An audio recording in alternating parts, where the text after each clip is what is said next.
Ton réseau, il t'a donné une liste. Il t'a dit fais ci, fais ça, prospecte comme ci, essaye ça.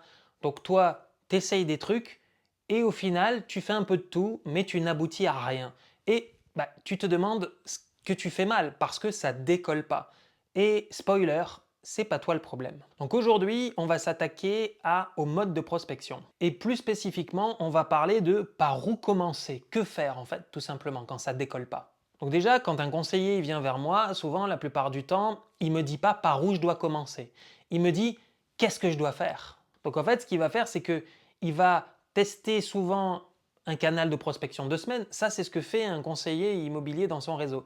Il va tester un mode de prospection 2 semaines, il va voir peu de résultats, il va s'arrêter, puis après il va regarder sur internet et il va s'apercevoir oh, la nouvelle méthode à la mode, le script IA qui va tout changer, enfin voilà, juste ça sert à rien. C'est la dernière méthode miracle et c'est ce qu'on appelle le syndrome de l'objet brillant. Et au final, ce que va faire le conseiller immobilier, c'est que constamment, en fait, il va changer de canal, c'est-à-dire qu'il va faire du terrain, puis de la pige, puis autre chose.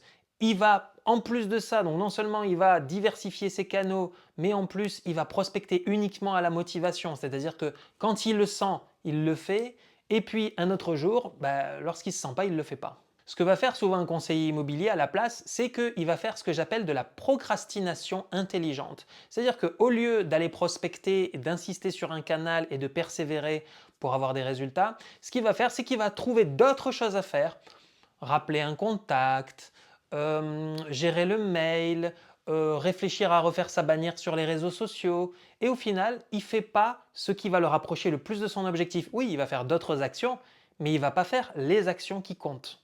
Et au final, il y a zéro résultat durable ou alors des résultats qui sont beaucoup trop faibles pour maintenir la motivation. Donc ce que ça va faire, c'est que ça va couper littéralement le conseiller immobilier dans son élan.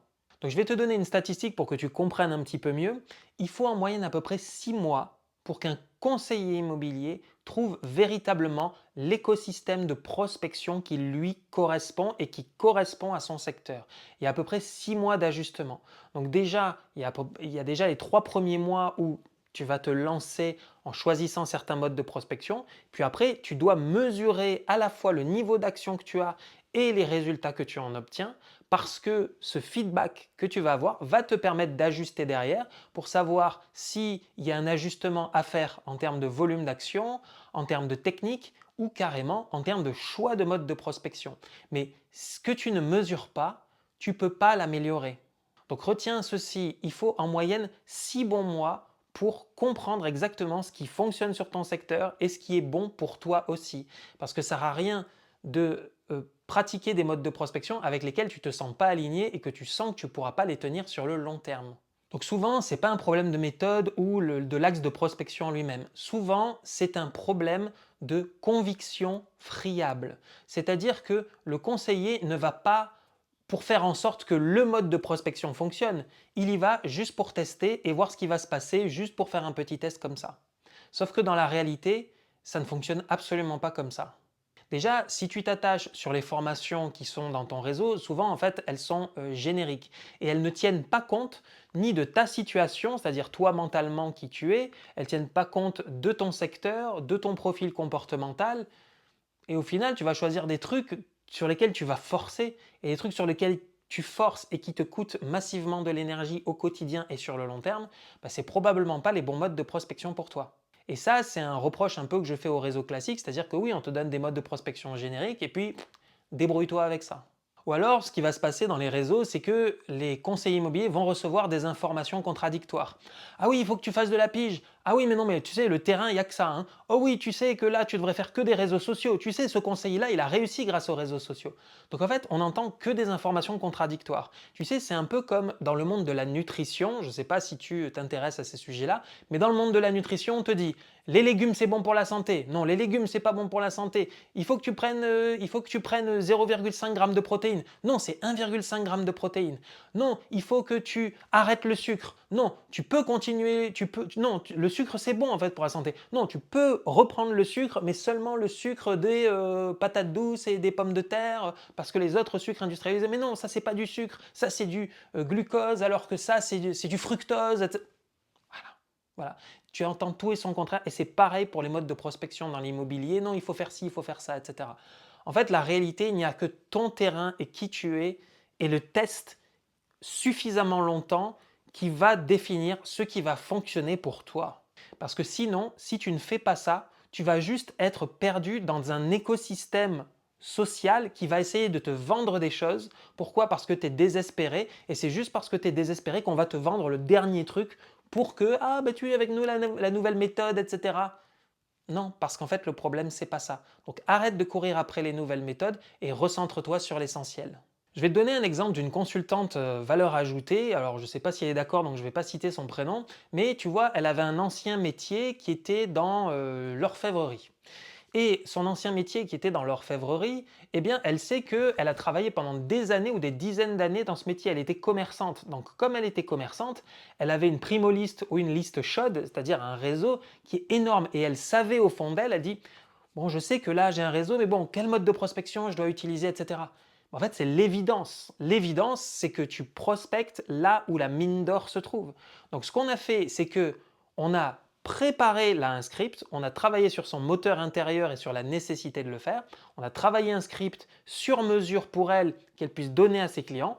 Et le résultat, c'est pas fait attendre, c'est-à-dire des mandats, des exclusivités. Pourquoi? Parce qu'elle est passée à l'action, parce qu'elle a eu les clients au téléphone qui étaient ravis avant de ses services lorsqu'elle était orfèvre, et que là, bien entendu, dans l'immobilier, étant donné qu'ils connaissent la personne, ils font appel à elle et du coup, ils lui confient des mandats exclusifs. Mais là, tu vois, par exemple, dans cette situation, c'est un exemple qui a marché. C'est-à-dire que là, on a fait quelque chose qui était aligné avec la personne, on l'a fait exécuter et ça fonctionne. Donc, cette primo liste ou cette liste chaude, on va la faire continuer encore pendant longtemps parce qu'on sait que ça fonctionne. Je vais te donner un exemple à contrario, un autre exemple qui par contre dit l'inverse. J'ai aussi une consultante valeur ajoutée qui est dans une ville de plus de 100 000 habitants, qui est très dense et une ville dans laquelle il est très difficile de rentrer dans les copropriétés, même avec un badge Vigic parce que c'est assez bourgeois, les gens aiment bien leur tranquillité, donc vraiment très compliqué ça. Donc elle a commencé à faire des tests pour rentrer dans les copropriétés et elle s'est aperçue très rapidement que c'était très difficile de rentrer dans ces copros, même avec un pass Vigic, etc. Donc ce qu'on a fait, c'est dire, ok, ça fonctionne pas trop bien, donc il faut quand même continuer pour garder contact avec le local, mais ce qu'on va faire, c'est qu'on va moins mettre nos efforts dessus et on va beaucoup plus insister sur les réseaux sociaux. Et là, sur les réseaux sociaux, il faut tabasser, c'est-à-dire un réel par jour sur Instagram, des publications sur LinkedIn, entre 2 et 10 stories par jour, mettre des hashtags avec le nom de la ville sans arrêt, faire des vidéos de biens, etc. Et donc du coup, comme on a, plutôt que de taper comme la mouche sur la vitre qui n'arrive pas à trouver la sortie, plutôt que de continuer de taper à essayer d'aller dans les copros, tout ça, là, on prend acte des signaux que nous renvoie le terrain et on adapte par rapport au secteur tout simplement. Et là, effectivement, ça commence à fonctionner. Elle a des copines de la danse qui commencent à lui dire « Ok, j'ai bien noté que tu faisais ça, etc. » Donc voilà.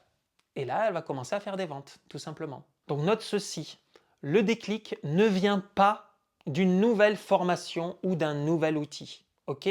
Il vient du moment où quelqu'un s'assoit avec toi et te dit ok, on choisit ces axes ensemble. Le but, c'est que tu ne sois pas seul face à des conseils génériques, c'est que tu sois accompagné pour choisir ce qui correspond vraiment à ta situation réelle. Donc ce qu'on fait souvent chez Valeur Ajoutée, c'est qu'on s'engage sur 3 mois à 6 mois de manière non imposée, de manière choisie, et puis on ajuste au fur et à mesure en fonction de ce qui est bien pour toi et pour ton secteur. Et ensuite, on suit. Est-ce qu'on doit changer ce canal? Est-ce qu'on doit changer la technique? Est-ce qu'on doit changer le volume d'action? Et voilà, et comme ça, on ajuste et on voit ce qui fonctionne. Et comme ça, toi, tu sais toujours où tu en es et tu sais toujours ce que tu dois faire et tu n'es plus jamais seul face à tes doutes. Donc maintenant que tu as le secret pour comment prospecter, est-ce qu'il me faut une nouvelle formation, c'est quoi les nouvelles techniques, tu sais qu'en fait, ce qu'il en est réellement. Donc maintenant, c'est à toi d'appliquer. Si tu te poses la question pour savoir si valeur ajoutée est fait pour toi, et si tu peux voir par rapport à tes modes de prospection, si tu ferais mieux de travailler avec valeur ajoutée, que tu te poses la question, écoute, on boit un café ensemble, il y a le lien qui est en description, et moi, en tout cas, je serais ravi d'échanger avec toi pour boire un coup tout simplement, échanger sur ta situation. Le but, encore une fois, n'est pas de vendre, c'est de faire un diagnostic de ta situation, voir ce qui te freine, et voir les évolutions possibles tout simplement. Je te donne rendez-vous à la prochaine vidéo et je te dis à très bientôt.